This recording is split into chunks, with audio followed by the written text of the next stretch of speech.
Welcome back Tom rider king episode number 7। अगर आपने इस सीरीज के पिछले एपिसोड नहीं देखे हैं तो उसके लिंक नीचे डिस्क्रिप्शन में है। जो हियोन बहुत ज़्यादा एक्साइटेड होकर आयरन को जोर से पकड़ लेता है। आयरन डर जाती है और चिल्लाती है, मुझे छोड़ दो। उसके हाथ कांपते हैं और वो बहुत घबरा जाती है। जो हियोन को अचानक एहसास होता है कि वो अपनी लिमिट क्रॉस कर गया है, वो तुरंत माफ़ी मांगता है। सॉरी, मैं तुम्हें देखकर बहुत एक्साइटेड हो गया था, इसलिए बाउंड्री पार कर गया। वो शर्मिंदा और थोड़ा कंफ्यूज्ड है। फिर सीन चेंज होता है। जो हियोन के दोस्त उसे देखते हैं और पूछते हैं, हांग नेम जो हियोन ऐसा बिहेव क्यों कर रहा है, जैसे कोई भूत देख लिया हो। जो हियोन का चेहरा बहुत अजीब है, जैसे वो किसी खतरनाक चीज से डरा हुआ हो। अचानक एक दोस्त को याद आता है, अरे मुझे याद आ गया। सब हैरान होकर पूछते हैं, क्या? वो कहता है, वो इरेन हिल्टन है, रिच अमेरिकी हिल्टन फैमिली की लड़की। सब शॉक हो जाते हैं। एक लड़का कहता है, व्हाट, वो हिल्टन फैमिली वाली अमीर लड़की? सबको याद आता है कि उन्होंने इंटरनेट पर उसकी फोटो देखी थी। फिर वो लोग इरिन की तरफ भागते हैं और कहते हैं, तुम वो हो ना जिसके बारे में अफवाहें फैली हुई हैं और तुमने कैसीनो में कई बार जैकपॉट जीते हैं। आयरिन मुस्कुराकर कहती है, हाँ, तुम सुनना चाहते हो ना कि वो मैंने कैसे किया। वो बहुत खुश और एक्साइटेड है कि आखिरकार कोई उससे बात करने आया, लेकिन जो हियोन उसमें बिल्कुल भी इंटरेस्ट नहीं दिखाता। वो ठंडे तरीके से कहता है, तुमने गलत आदमी पकड़ा है। और स्ट्रेंज, इतनी अमीर और दुनिया की सबसे रिच लड़की जैकपॉट जीतने के बारे में बात क्यों कर रही है? वो उससे दूर रहना चाहता है। उसके दोस्त गुस्सा हो जाते हैं। वो चिल्लाते हैं, पागल है क्या तू? वो आयरन हिल्टन है, इतनी अमीर और खूबसूरत लड़की खुद तेरे पास आई है और तू उसे इग्नोर कर रहा है। मौका मत छोड़ बेवकूफ़। वो जो हियोन को रोकने की कोशिश करते हैं और आयरन से बात करने दौड़ते हैं। जो हियोन गुस्से में उन्हें रोकता है। वो बहुत जोर से उन्हें धक्का देता है। सब गिर जाते हैं। कोई अपना पेट पकड़कर चिल्लाता है, मेरे पेट में दर्द है। तो कोई बोला, 911 को कॉल करो। वो सब जमीन पर पड़े रहते हैं, बहुत दर्द में। आयरन डर जाती है और कहती है, जो हियोन जेंटल रहो। लेकिन जो हियोन उन्हें उठाता है और कहता है, फकिंग डम्बजेस, इधर आओ। फिर सीन बाहर की तरफ जाता है। जो हियोन और उसका एक मेन दोस्त रात में बैठे हैं। जो हियोन बहुत सीरियस होकर कहता है, ध्यान से सुनो, उस लड़की से जितना हो सके दूर रहो। दोस्त हैरान होकर पूछता है, क्या मतलब, कहना क्या चाहते हो? जो हियोन बताता है, आयरन के आसपास एक ओमनियस ओरा, मतलब बहुत खतरनाक और अशुभ एनर्जी है। ये एनर्जी रिलैक्स को डैमेज करती है। रिलैक्स का स्टेटस खराब हो जाता है, उनका यूजेज लिमिट कम हो जाता है, लक पूरी तरह खराब हो जाता है। कोई भी ट्राई करो वो फेल हो जाती है, परफॉर्मेंस डाउन हो जाती है। यानी आयरन के पास रहना जो हियोन जैसे रिलैक यूजर के लिए बहुत बड़ा खतरा है। इसलिए जो हियोन उसे अवॉइड कर रहा है, भले ही वो कितनी भी अमीर और मददगार क्यों ना हो। जो हियोन अचानक सोचता है, अगर जो अभी हुआ वो सच है तो अब इस औरत से दूर रहने का कोई कारण नहीं बचा। वो समझ जाता है कि आयरन के पास रहने से उसकी एक स्पेशल स्किल टॉलरेंस एक्टिवेट हो गई है। ये स्किल पहले एक क्वेस्ट रिवॉर्ड से उसे मिली थी, एक सिल्वर पिल खाकर, लेकिन तब सिर्फ नाम पता था, पूरा काम नहीं पता था। अब आयरन के गोल्ड टियर ओमनियस रिलाइक के अटैक से एक्सपोज होने की वजह से ये स्किल फुल्ली एक्टिवेट हो गई है। वो आयरन की फेलियर एनर्जी का विरोध करने लगा है। धीरे धीरे वो उस एनर्जी से इम्यून हो रहा है। मतलब अब आयरन के पास रहने से उसकी रिलैक्स डैमेज नहीं होंगी, उसका लक खराब नहीं होगा। जो हियोन मुस्कुराता है और सोचता है, अब ये लड़की मेरे लिए खतरा नहीं रही बल्कि फायदेमंद हो गई है। फिर वो क्लासिक लाइन सोचता है कि दुश्मन का दुश्मन मेरा दोस्त होता है। वो फैसला करता है कि वो आयरन का इस्तेमाल करेगा, लेकिन वो इस्तेमाल करेगा कैसे? आयरन की फेलियर एनर्जी से वो ऑक्शन के बाकी लोगों को तबाह कर सकता है। दूसरे बीडर्स की लक खराब हो जाएगी, उनके रिलैक्स फेल होंगे और जो हियोन आसानी से जीत जाएगा। यानी एक पत्थर से दो पक्षी, killing 2 birds with 1 stone. Iron उसे ऑक्शन में मदद करेगी और साथ ही उसकी टॉलरेंस स्किल भी बढ़ती रहेगी। इसके बाद आयरन बहुत इमोशनल होकर जी हियोन से कहती है, प्लीज मुझे बताओ मैं क्या करूं जिससे मेरी लक भी तेरी जैसी अच्छी हो जाए। मैं कुछ भी करने को तैयार हूं। वो रोते हुए कहती है कि वो चाहती है कि उसके आसपास वाले लोग फिर से खुश रहें, क्योंकि वो मानती है कि उसकी वजह से सबको बदकिस्मती होती है। जो हियोन पहले तो ठंडे तरीके से जवाब देता है, तुम्हें मेरी बात पर यकीन नहीं होगा, लेकिन फिर वो सोचता है कि अब वो उसे इस्तेमाल कर सकता है। वो कहता है तुम्हारा प्रपोजल आधा बुरा नहीं है। आयरन खुश हो जाती है, कहती है सच में, तो फिर मेरी मदद करो ना। लेकिन जू हियोन की असली सोच ये है कि वो आयरन को अपने प्लान में शामिल करेगा, क्योंकि अब वो उसके लिए खतरा नहीं बल्कि एक बहुत ही बड़ा हथियार बन गई है। वहीं एक साथ चलने वाली दूसरी घटना पर भी नजर डाल लेते हैं। उसी समय जू हियोन के दुश्मन CEO वॉन की चीन वाली फैक्ट्री में अचानक आग लग जाती है। वॉन गुस्से में चिल्लाता है हमारी चाइनीज फैक्ट्री में आग कैसे लग गई? प्रोडक्शन शेड्यूल क्या होगा? डिलीवरी डेट पर सामान पहुंचेगा या नहीं?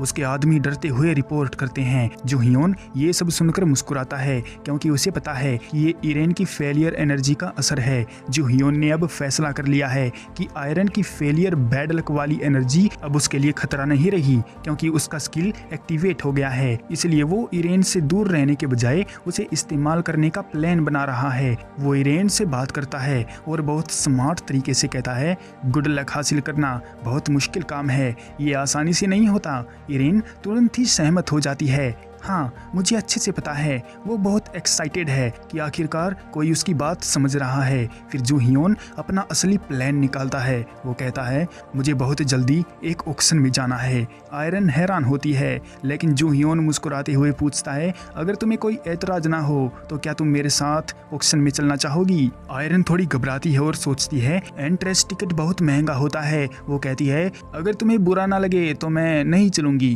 क्योंकि टिकट महंगा है और मैं तुम्हें मजबूर नहीं करना चाहती। लेकिन जू हियोन पहले से ही सब प्लान कर चुका है। वो हंसते हुए कहता है मैं जानता था कि तुम आओगी। फिर वो बहुत कूल तरीके से कहता है टिकट खरीदना तुम्हारे लिए च्युइंगम का एक पीस खरीदने जितना आसान है। मतलब वो इरेन की अमीरी का मजाक उड़ा रहा है, उसे याद दिला रहा है कि उसके लिए पैसे कोई इश्यू नहीं है। आयरन खुश हो जाती है और कहती है ठीक है, कोई दिक्कत नहीं है। वो तुरंत ही तैयार हो जाती है चलने के लिए। जब इरेन जा रही होती है तो जू हियोन मन ही मन मुस्कुराता है और सोचता है इरेन हिल्टन, मैं बहुत क्यूरियस हूँ कि तुम क्या बनोगी। मतलब जू हियोन अब इरेन को सिर्फ बैड लक वाली लड़की नहीं मानता, वो देखना चाहता है कि अगर वो इरेन को इस्तेमाल करे तो वो आगे क्या बनेगी। शायद उसकी सबसे बड़ी पावरफुल पार्टनर या कोई बड़ा टूल। जू हियोन और इरेन ऑक्शन हॉल में बैठे हैं। ऑक्शन शुरू हो चुका है। मंच पर एक आदमी माइक पर बोल रहा है लेडीज एंड जेंटलमैन वेलकम। हम अब 74 ऑक्शन की शुरुआत करते हैं। फर्स्ट आइटम आता है एक बहुत पुरानी रॉयल रशियन वाइन जो 100 साल से ज्यादा पुरानी है। इरेन एक्साइटेड होकर कहती है वाह,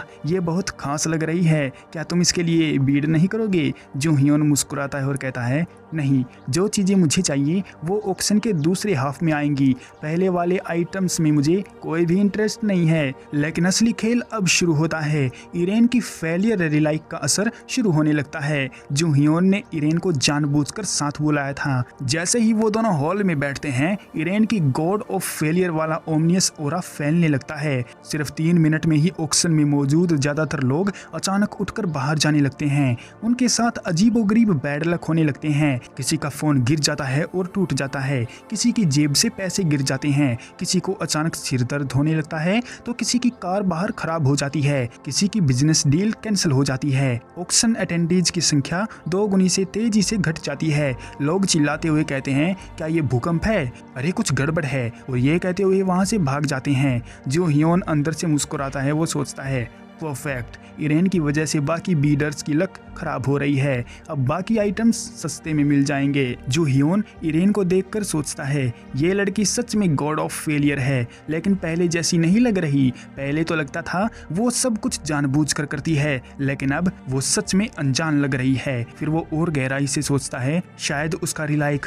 उसकी बिना सहमति के लगा हुआ है। असली गॉड ऑफ फेलियर वाला व्यक्ति शायद बहुत दयालु और अच्छा इंसान था, लेकिन रिलाइक लगने के बाद उसकी जिंदगी बर्बाद हो गई और उसकी पर्सनैलिटी भी करप्ट हो गई। यानी इरेन खुद नहीं जानती कि उसके पास क्या है, वो बस सोचती है कि उसके आसपास सब कुछ गलत होता है।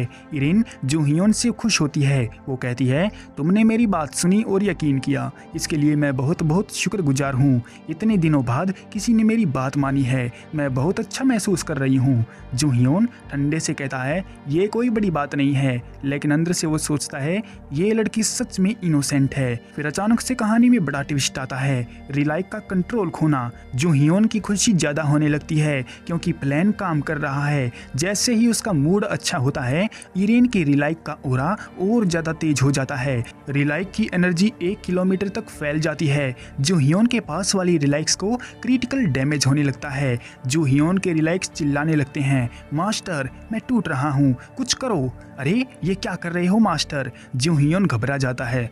फक, वो सोचता है उसका ऑरा मेरे मूड के साथ बढ़ रहा है। अब दूसरे हाफ में जो हियोन आराम से वो सारे कीमती रिलैक्स ले रहा है क्योंकि बाकी लोग तो ब्रोक हो चुके हैं। बस वो नाम का एक आदमी बचा है जो इरेन की फेलियर से बिल्कुल भी इफेक्ट नहीं हो रहा है। उसकी डोमिनेशन वाली पावर बहुत ज़्यादा स्ट्रॉन्ग है, इसलिए वो कुछ रिलैक्स जो हियोन से बोली लगाकर छीन लेता है। जो हियोन मन ही मन गाली देता है, साला कमीना, लेकिन जो मैंने छोड़े वो तो फालतू थे ही, लेकिन मेरी जानकारी उससे ज़्यादा है। जो हियोन उसे अच्छी अच्छी बातें बोल रहा है तो इरेन और ज़्यादा खुश हो रही है और उतनी ही उसकी बदकिस्मती की ताकत बढ़ रही है। जो हियोन घबरा गया, लेकिन अच्छी बात यह है कि उसकी स्किल तेजी से बढ़ रही है। अब वो रैंक ई तक पहुंच गई है, मतलब अब वो थोड़ा ज़्यादा सहन कर सकता है। जैसे ही उसका मूड गिरा, इरेन की पावर नॉर्मल हो गई। जो हियोन ने राहत की सांस ली। फिर जो हियोन लड़की से सीधी बात करता है, देख अगर तू ऐसे ही खुश रहती रही तो मेरे रिलैक्स टूट जाएंगे, लेकिन अगर हम दोनों एक दूसरे से डील करते हैं तो कोई प्रॉब्लम नहीं होगी। फिर वो कहता है, हमने अभी तक ये भी तय नहीं किया कि तू मेरे लिए क्या करेगी और मैं तेरे लिए क्या करूँगा। चल अब बिजनेस की बात करते हैं। तूने कहा था ना कि तेरी किस्मत कैसे सुधारनी है, मैं बता दूंगा कैसे कर सकती है। वो थोड़ा उदास हो जाती है क्योंकि जो हियोन ने उसे याद दिला दिया कि सिर्फ उसकी किस्मत ठीक होने से दूसरों के लिए बदकिस्मती खत्म नहीं होगी, लेकिन वो मान जाती है। ऑक्शन लगभग खत्म होने वाला है। जो हियोन अपनी नोटबुक में कुछ लिख रहा है। वो सोच रहा है, चलो देखते हैं।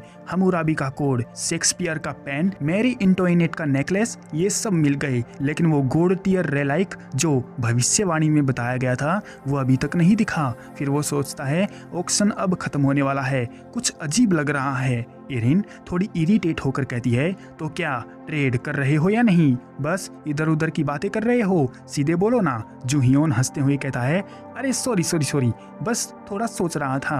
अब सीरियस हो जाते हैं। चलो यहाँ शोर बहुत है, कहीं शांत जगह चलते हैं, बाकी डिटेल्स वहीं फाइनल कर लेंगे और ट्रेड को भी पूरा कर देंगे। तभी ऑक्शन का ऐलान होता है। अरे वाह दोस्तों, अब रात का सरप्राइज इवेंट शुरू। आज की आखिरी चीज सामने लाते हैं और वो चीज है मिस्टीरियस आलमंड सैंपलिंग, यानी बादाम का छोटा सा पौधा। ये पौधा हाल ही में बहुत चर्चा में था, प्रेस में इसका खूब नाम हुआ था। जैसे ही ये आता है, जो हियोन की आंखें फटी की फटी रह जाती हैं। वोन भी चौंक जाता है और सोचता है, फक, ये कमीना भी जानता है कि ये कितना वैल्यूएबल रिलाइक है।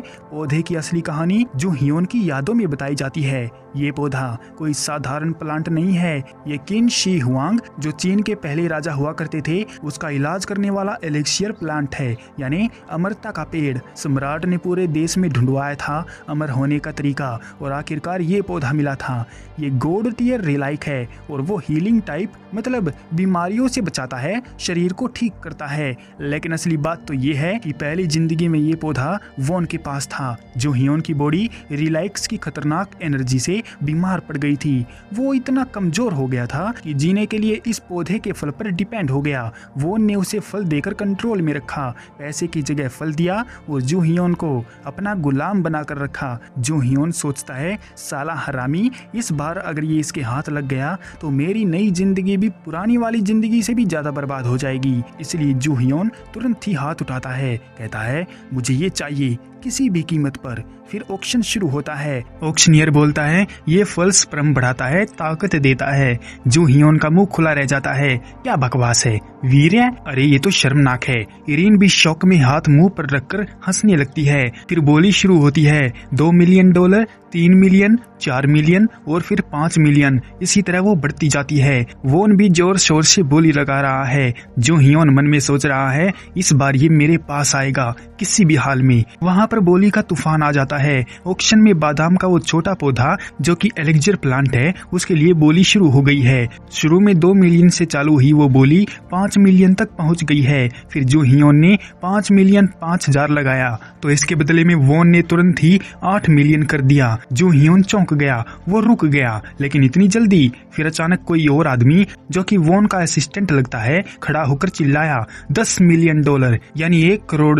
सब लोग शॉक में हैं। हाँ मिस्टर प्रेसिडेंट, ये क्या किया इसने? वॉन ने इतनी बड़ी बोली लगवा दी कि पूरा हॉल सन्नाटे में चला गया। जो हियोन मन में सोचता है, फक, अब बाकी लोग भी शामिल हो रहे हैं, इससे बोली और बढ़ेगी। जो हियोन सोच रहा है, मुझे पता नहीं वॉन को इस रिलाइक के बारे में कितना पता है, लेकिन एक बात तो पक्की है, पैसे में मैं उससे नहीं जीत सकता। वो अपनी मुट्ठी बींचकर सोचता है, अगर ये पौधा फिर से वॉन के हाथ लग गया तो मेरी ये नई जिंदगी भी पुरानी वाली जैसी बर्बाद हो जाएगी। मैं हार नहीं मान सकता, लेकिन पैसे से भी नहीं जीत पाऊंगा। वॉन गुस्से में सोचता है, ये पागल कमीना सच में हार नहीं मान रहा। क्या उसे पता है कि ये गोल्ड टीयर हीलिंग रिलाइक है? वो बहुत गुस्से में है क्योंकि उसे पता है कि ये पौधा कितना कीमती है। जो हियोन अब इरीन की तरफ मुड़ता है और सीरियस होकर कहता है, मैं वादा करता हूँ तेरी बदकिस्मती वाली प्रॉब्लम का कोई ना कोई हल जरूर ढूंढ लूंगा, लेकिन बदले में तू मुझे वो आइटम दिलवा दे। इरीन थोड़ी हैरान होती है,